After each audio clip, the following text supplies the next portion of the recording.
नमस्कार दोस्तों, कैसे हैं आप लोग। उम्मीद करते हैं बहुत ही अच्छे होंगे, बहुत ही मस्त होंगे, अपनी तैयारी में ज़बरदस्त तरीके से लगे हुए होंगे। तो आज हम बात कर रहे हैं रेलवे एनटीपीसी की एग्ज़ाम डेट के बारे में। क्या क्या इसमें पूछा जाएगा और कितने आवेदन भरे गए हैं। आरटीआई की रिपोर्ट में क्या पता चला कि कितने फॉर्म भरे गए हैं, सारी बातें हम आज चर्चा करने वाले हैं मेरे भाई। तो सबसे पहला बात क्या है रेलवे एनटीपीसी 2025 सिलेबस में क्या क्या है, एग्ज़ाम कब तक होगा और इसमें कितने आवेदन हुए मेरे भाई। तो सबसे पहली बात हम करेंगे इसमें आवेदन कितने हुए हैं। अगर रेलवे एनटीपीसी की हम बात करें, किसकी बात करें बच्चा, रेलवे एनटीपीसी की बात करें, चाहे वो ग्रेजुएशन लेवल हो या फिर वो इंटर लेवल हो, मतलब 12th लेवल हो, दोनों को मिला के 75 लाख प्लस आवेदन हुए हैं रेलवे एनटीपीसी के अंदर मेरे भाई। कितने, रेलवे एनटीपीसी में graduation level plus inter level मिलाकर 75 लाख इसमें आवेदन हुए हैं। फिर बच्चों का प्रश्न, सर वैकेंसी कितनी थी। वैकेंसी टोटल है 11,558। ठीक है, दोनों मिला के ग्रेजुएशन और इंटर लेवल दोनों मिला के कितनी वैकेंसी है, 11,558 वैकेंसी हैं, जिसमें से 8100 प्लस वैकेंसी करके ग्रेजुएशन की हैं और लगभग 3400 प्लस 3415 करके वैकेंसी कितनी है इसकी है 12th लेवल की है। कुल मिलाकर वैकेंसी कितनी है, 11,558 वैकेंसियों के लिए मेरे भाई 75 लाख आवेदन किए गए हैं। 75 लाख प्लस ही आवेदन है। ठीक है अगर हम कंपटीशन की बात करें तो 75 लाख वैकेंसियाँ कितनी मेरे भाई, 11,558। अगर हम इसको 11,500 से भाग करें तो 2 जीरो से 2 जीरो मेरे भाई कैंसिल हो जाएगा, 5 से काटे, 5 दूनी 10 और 5 3 15, 5 एकन 5 बचा 2 पचम 25।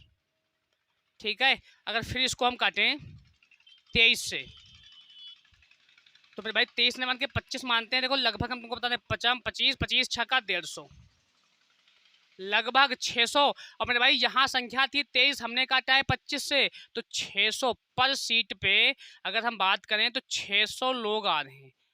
औसतन की बात हम कर रहे हैं, कितने बच्चे आ रहे हैं पर सीट पर, 600 कंपटीशन है पर सीट पर सॉरी बच्चा फिर बच्चे बोलेंगे सर मतलब वही सारे बच्चे थोड़ी ना है, सब अलग अलग बच्चे। हाँ, कुछ बच्चे ग्रेजुएशन वाले हैं, वो 12th लेवल भी भरे हैं, दोनों भरे हैं, ग्रेजुएशन 12th दोनों भरे हैं। तो कुछ बच्चे इसमें क्या होंगे, बच्चे कॉमन बच्चे होंगे जो 12th भी भरे हैं, ग्रेजुएशन लेवल भी है। लेकिन फिर भी कंपटीशन मेरे भाई बहुत ज़्यादा है, कंपटीशन बहुत ज़्यादा। वैकेंसी 11,558 है, पर सीट पर 600 से भी ज़्यादा अधिक कंपटीशन है बच्चा। तो तैयारी को अच्छे लेवल पे करना है, अच्छे तरह से तैयारी करना है। अब बात करते हैं कि सिलेबस में क्या क्या है। भाई रेलवे के सिलेबस में 3 चीज़ें पूछी जाती हैं, एक तो आपकी जीके जीए और साथ में जीएस भी कह सकते हो, सीए मतलब general knowledge, general awareness, general science और करंट अफेयर। इसके आपके 40 प्रश्न पूछे जाते हैं। फिर मेरे भाई मैथ, मैथ के आपके 35 प्रश्न, सॉरी 30 प्रश्न पूछे जाते हैं, जबकि रीजनिंग में 30 प्रश्न पूछे जाते हैं। तो टोटल ये आपके 100 प्रश्न बनते हैं। कितने प्रश्न बनते हैं, 100 प्रश्न। इनके लिए आपको 90 मिनट का समय मिलता है। कितना समय मिलता है बच्चा, 90 मिनट का समय मिलता है। और बच्चा एक प्रश्न 1 अंक का होता है, तो ये 100 अंक का भी प्रश्न होता है। ठीक है, पेपर 100 अंक का ही होता है। पहला जो पेपर होता है प्रीलिम्स, ठीक है, ये केवल क्वालिफाइंग पेपर होता है। क्या होता है मेरे भाई, केवल क्वालिफाइंग पेपर होता है। इसके बाद इसका जो मेंस पेपर होगा, मेंस एग्जाम होगा। सिलेबस मेरे भाई सेम रहेगा, जीके ही रहेगी, मैथ ही रहेगी और रीजनिंग ही रहेगी। बस क्वेश्चन में थोड़ा सा वृद्धि आपको देखने को मिलेगा। जो 40 जीके के थे, अब यहाँ पर मेरे भाई 50 हो जाएंगे। रीजनिंग के जो 30 थे मैथ के, ये 35 हो जाएंगे, यहाँ पर भी 35 हो जाएंगे। ये टोटल आपके 120 प्रश्न हो जाएंगे। इसके लिए भी आपको 90 मिनट का ही समय मिलेगा। और दोनों पेपर में 1/3 की मेरे भाई क्या रहती है, ये रहती है निगेटिव मार्किंग आपकी। कितनी रहती है, 1/3 की निगेटिव मार्किंग भी रहती है। ये प्रीलिम्स का पेपर है, ये मेंस का। सिलेबस में बच्चा कोई नहीं बदलाव होता है, बस यहाँ पर क्या होता है 20 प्रश्न बढ़ जाते हैं, लेकिन समय उतना ही रहता है। ठीक है, यहाँ भी 90 मिनट हैं, यहाँ भी 90 मिनट हैं, लेकिन यहाँ 120 प्रश्न हैं, यहाँ मेरे भाई 100 प्रश्न हैं।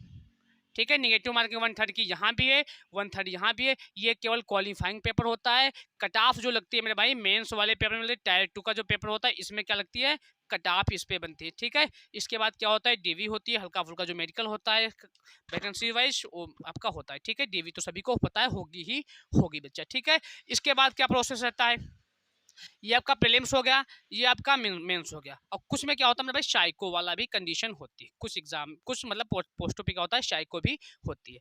अगर हम आगे की बात करें तो भैया मेरे भाई देख लेना, अब अगली बात क्या है कि एग्जाम कब तक होगा। ये मेरे भाई इसके जब आवेदन हुए तो एग्जाम में बताया गया था कि इसका एग्जाम जो होगा अप्रैल माह में होगा। कब होगा बच्चा, अप्रैल माह में। अब अप्रैल माह में इसका एग्जाम हो सकता है या नहीं हो सकता, इसके बारे में हम बात करें तो मेरे भाई अप्रैल माह में जो एग्जाम होगा इसका मेरे भाई क्या कह सकते हैं हमें, कि इसका पेपर जो है अप्रैल माह के अंत में आपको होता हुआ नजर आ सकता है। कैसे आ सकता है बच्चे अप्रैल माह के अंत में इसका पेपर, क्योंकि देखो 2 मार्च से 20 मार्च तक आपका आरपीएफ कांस्टेबल का पेपर होना है। कौन सा पेपर होना है, आरपीएफ कांस्टेबल का ये आपका पेपर होना है। कब को 2 मार्च से 20 मार्च तक आरपीएफ कांस्टेबल का पेपर होता हुआ नजर आएगा। इसके तुरंत बाद आपको अप्रैल माह में, मतलब हम कह सकते हैं मिड अप्रैल में, मतलब आधी अप्रैल से आपको क्या होगा मेरे भाई, आधी अप्रैल से ग्रेजुएशन लेवल का पेपर आपको होता हुआ नजर आएगा। होता हुआ नजर नहीं आएगा मेरे बच्चे, बिल्कुल कन्फर्म रूप से बच्चे ये पेपर आपको दिखेगा ही दिखेगा, हो ही जाएगा। अगर दोनों पेपर की बात करें हम तो मेरे भाई क्या कह सकते हैं, अप्रैल माह से लेकर अप्रैल मई में और कुछ दिन जून के भी लग सकते हैं। आपको तीनों मंथ में मेरे भाई graduation level plus inter level दोनों पेपर होते हुए नज़र आएंगे। तो बिल्कुल इसके लिए निश्चिंत रहें। आपको सिलेबस पता ही क्या क्या करना है मेरे भाई, ये चीज़ें ध्यान में रखते हुए आपको अच्छे से तैयारी करनी है। और आपकी एग्ज़ाम डेट आरपीएफ के एग्ज़ाम के तुरंत बाद आपको केवल मेरे भाई, आरपीएफ के तुरंत एग्ज़ाम बाद आपको केवल 20 से 25 दिन पहले ही पता चलेगा कि आपकी एग्जाम डेट क्या है। आपको एग्जाम डेट मिलने वाली आरपीएफ का पेपर खत्म होने पर, आरपीएफ पेपर का मेरे भाई 2 मार्च से 20 मार्च तक आरपीएफ का पेपर, इसका पेपर खत्म होने के तुरंत बाद आपको आरपीएफ खत्म होने के बाद या आरपीएफ का पेपर चल ही रहा होगा, आपको बीच में ही ग्रेजुएशन लेवल एनटीपीसी की एग्जाम डेट देखने को मिल सकती है। ठीक है। तो अच्छे से तैयारी करिएगा मेरे भाई। आपको हम सिलेबस बता दिए हैं कि प्री में क्या होता है, मेंस में क्या होता है। यहाँ 100 प्रश्न होते हैं, यहाँ 120 प्रश्न होते हैं, यहाँ भी 90 मिनट, यहाँ भी 90 मिनट।